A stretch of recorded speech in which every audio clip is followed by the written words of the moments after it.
All right, guys, this is Acer of Spades, Team BLA, State 268. We are number one. This is my last Shelter Survival S2 Heroes, the complete breakdown. I'm super excited. I've wrote everything out. I'm going to give you guys the best possible information. But first, I want to go ahead and send out an invitation, guys. TripAholix Gaming is really evolving. We got a lot going on.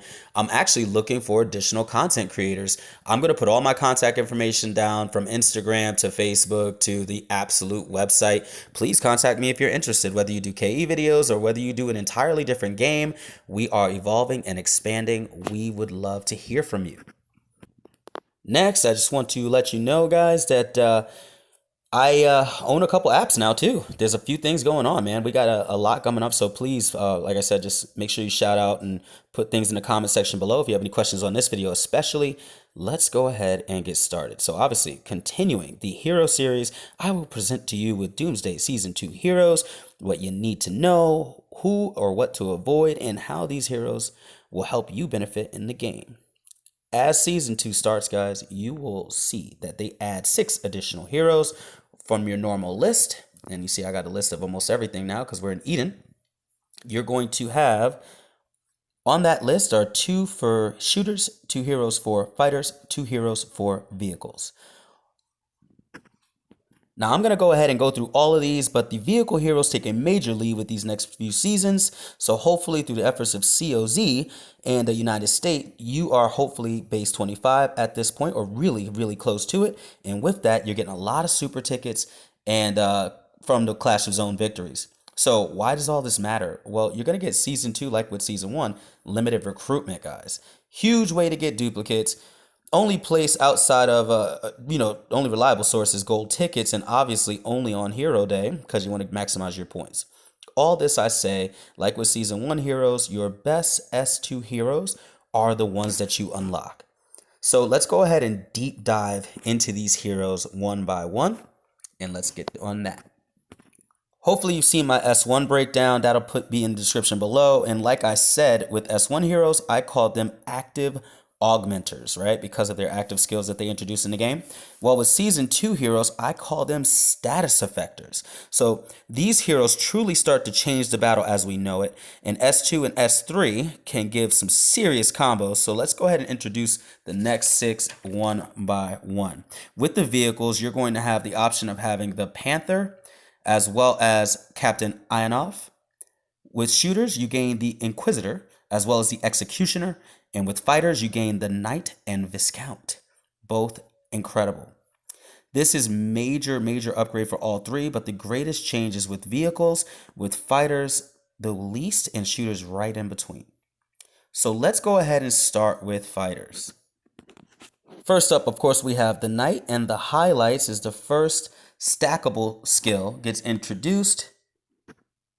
That's called Onslaught Blade, and will increase their power, or their damage rather, once every turn by 10%. That's huge. Then you have Death Lotus, which is going to give you 40%, but will attack 6 times to one enemy squad, but selects a random one, dealing 162% damage.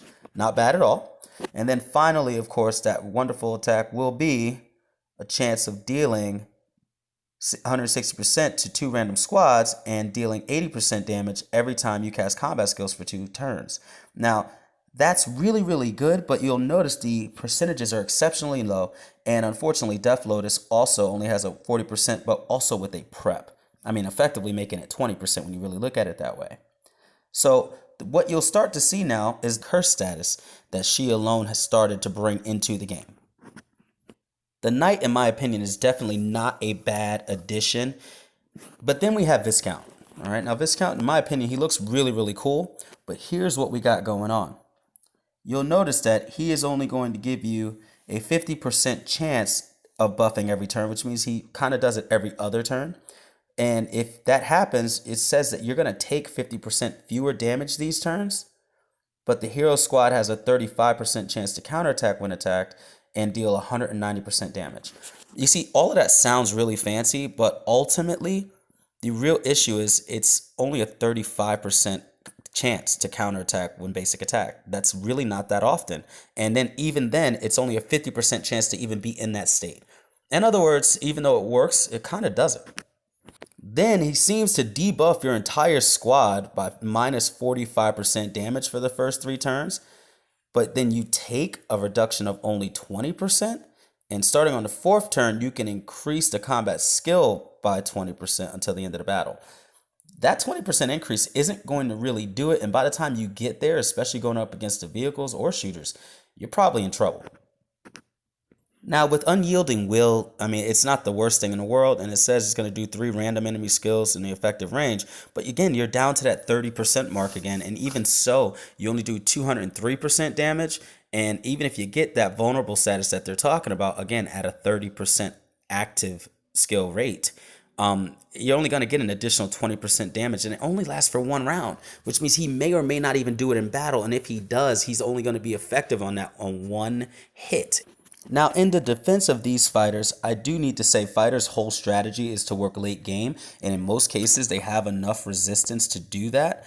But the issue is with these beastly shooters and vehicles, it might be too late by that time. And sadly, the percentages are way too low to depend on it with these 2 S2 heroes. Therefore, I put fighters increase in the least place, and I also give Viscount the least effective S2 hero for this video. So personally, please comment down below if you think another hero is somehow worse or if I'm looking at this wrong. But the fact is, he's not going to be as effective as we would like him to be. All in all, you can definitely go ahead and pair them with either Militant, which I'm a huge fan of course, Light of the Past, never goes wrong. And again, I'm a huge fan of the Janissary too. So if you get those, you put any of those in the front row there and let them do what they do, and hopefully you'll do pretty well. So things get a lot more exciting with shooters. So I'm really excited about talking about them. They were early on considered the strongest of the 3 groups. See, S2 and S3 dramatically start to change this, and even worse once you get to S3. So S2 shooter heroes, the Inquisitor and the Executioner really do a really good job. So let's start with the Inquisitor. The gentleman you see before you guys is an absolute beast. Let's go ahead and start talking about what exactly he does. See, when it comes to Judgment of Justice, you do have a prep, and it's only a 30% chance. And you know I'm not a fan of low chances. But whenever he does, he's going to attack all 3 squads, and he's going to do 246% of that damage, and he's also going to get a 1.5% increase for his hero level. So you obviously want to max him out by using XP or killing zombies. But then they will enter into a disarm status, and at that point they are unable to perform normal attacks lasting for 2 turns. Now the prep and the 30% chance really ruin that, but again, that is absolutely exceptional, especially going against vehicles, right? So clearly that really hurts vehicles who clearly lean on normal attacks, and we're going to go over them next when we're done. Now the next one, it says that he's going to take care of 3 enemy squads on this, and for the first 3 turns, he's going to increase the damage that is caused by shooters by 50%. Now that's really big because shooters are already super strong, so doing that and having consistency without any percentages it's going to happen is absolutely incredible. And then finally, and this is one of the most important things, with this, he is going to perform the suppress status. Now, this is absolutely incredible. They do have to be flammable, but if that happens, they are unable to take actions for 2 turns. We're not talking about stopping normal attacks. We're not talking about stopping only combat skills. We're talking about them not being able to move, period, and there is no prep on it. So even though it's 35%, he at least has that really good option of doing that, and he's going to do exceptional damage while he's doing it. So by himself, lackluster, because he needs somebody to create a flammable status for him, but that's where his partner in crime comes in, the Executioner. And she kind of cute too, looking like a little decked out Mulan or something like that, man. But that's up to y'all to decide. The Executioner still clearly is made to help the Inquisitor. See, she shines because she has 2 skills that will ignite the enemy, making them flammable. This has been confirmed to be one and the same, so you guys know, as well as burning status as well, and you'll see that in additional heroes in future videos. So she can attack all 3 squads with her first skill. There is a prep and only 30%, but when that happens, she will go ahead and inflict ignite to the enemy, and that's going to last 2 turns. obviously helping the Inquisitor. Next up, Terrifying Presence. Now, this is absolutely incredible because this is going to cause major damage. See, what she's going to do is she's going to dramatically reduce two enemy squads' damage 75%, guys. It's like they're not even hurting you anymore. And has a 90% chance to put the enemy in silent status, which means they can't use combat skills. Now, combat skills are huge and heavy for fighters, and even vehicles somewhat lean on that, but that means she's almost always going to do it at 90% rate. This is way higher rates than the fighter combos that we saw earlier. Then, of course, last but not least, he's got a 35% chance to attack all squads, doing 135% damage, and also given that Ignite status, guys, receiving another 142% damage outside of what the Inquisitors on top of that going to do. Again, this is absolutely incredible. You're going to want to do them in the second and third row because of their ranges, and you would, if it were me, I'd pair them with a professional, and of course, if you have the Cincinnatus, well, guys, then you obviously want to do that. So now finally, guys, the MVP of this video, in my personal opinion, for this season will be the vehicles. My boy, Captain Ionov right here, right? See, he starts dealing with what we talk about with those normal attacks, which normal attacks are happening every single round, therefore creating a lot of consistency. See, his first skill, after any normal attack happens, there's going to be a 40% chance to cause 2 attacks on a random enemy squad within range, which everything is in his range, by the way. And they're going to do a whopping 348% damage, by the way, times 2 for the hero levels. Max him out. He's going to do some serious damage. And each one of them is independent calculation. That's important because some of them only affect the first attack, right? And some of them have a reduction on that first attack. And he counters that by doing it independently. Next, also right after a normal attack, there's a 34% chance to do 465% damage to a random enemy squad. And you're going to get that silent status again, which means they can't do combat skills for 1 turn. Huge.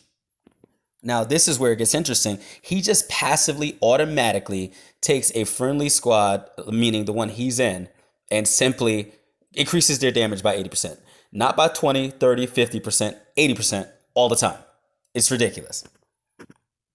Now, for some people, all of that might seem underwhelming at first, but then enters our good friend Panther to further enhance this combo with normal attacks. So the first thing he's going to do in that very first round is all our squad's normal attacks, again, right? That's our highlight, as a passive skill, are increased by 80%.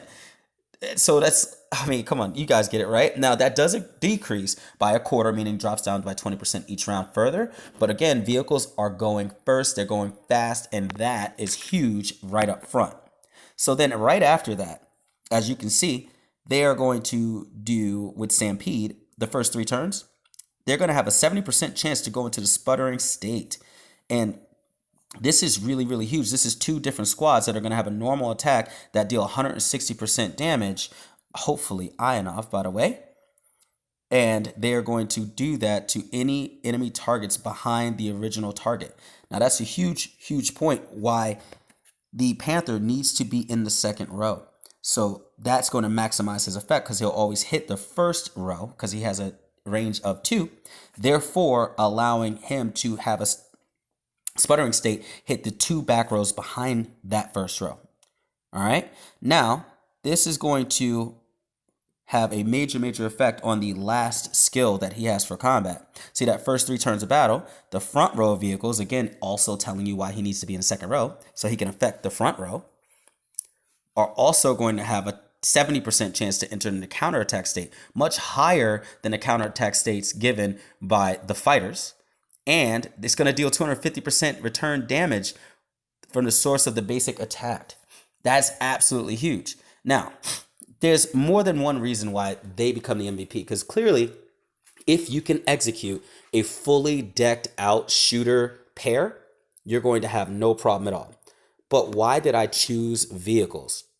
There are several reasons. You have a higher chance of success with almost everything they do, and they're way more consistent with working together all day long, even starting from their first skills. All right, so that's a really big deal. Second, vehicles go first, guys. What we didn't talk about so far is what happens when you're awakening them. You're going to increase vehicle speed by 100, and if you take that along with the buildings, along with other technology, you're going to have a rivaled combat speed along with those vehicle speeds, which means if vehicles going first, any status effect that they can do, they have a much higher chance of doing it because they get the first opportunity to perform that. So if you get hit with the vehicles first, then you get that status effect. It completely destroys any plan you might have had. So combat speed now becomes a very, very huge difference in battle. And most things are balanced, but the major difference really does come in whoever is disabled, silenced, or suppressed first. So that's really how you lose at higher levels. Finally, guys, S3 heroes. Obviously, that video is coming soon, and those combos will get absolutely ugly. So if you pair these two major guys with either Razor, the Falcon, or the Flash, if you have them, you will absolutely start succeeding majorly with your vehicles. Guys, I hope this information is even remotely helpful. Please comment in the section below if you feel like I didn't talk about something, misspoke about something, or if I'm completely wrong about this count. I'm just not a fan of them. I really think the Panther and Ionov really kick butt. So please do that. And like I promised in my S1 video, I'm going to go ahead now and open up my seasonal tickets. I haven't done this. Let's see what S2 heroes Ace of Spades is going to get. So I'll go to recruit. I'm going to go over here. I can obviously go for season X heroes, but it ain't hero day, so I ain't doing it. And this is season 2. Let's see what we get. All right. First, that's Warhound. This is just a regular recruitments and Destroyer. Cool. Now, I got 4 of these tickets. Come on. Who am I getting? I got the Panther. That's my boy. There we go. All right. Forsaken one. Come on. Captain Idol. Yes.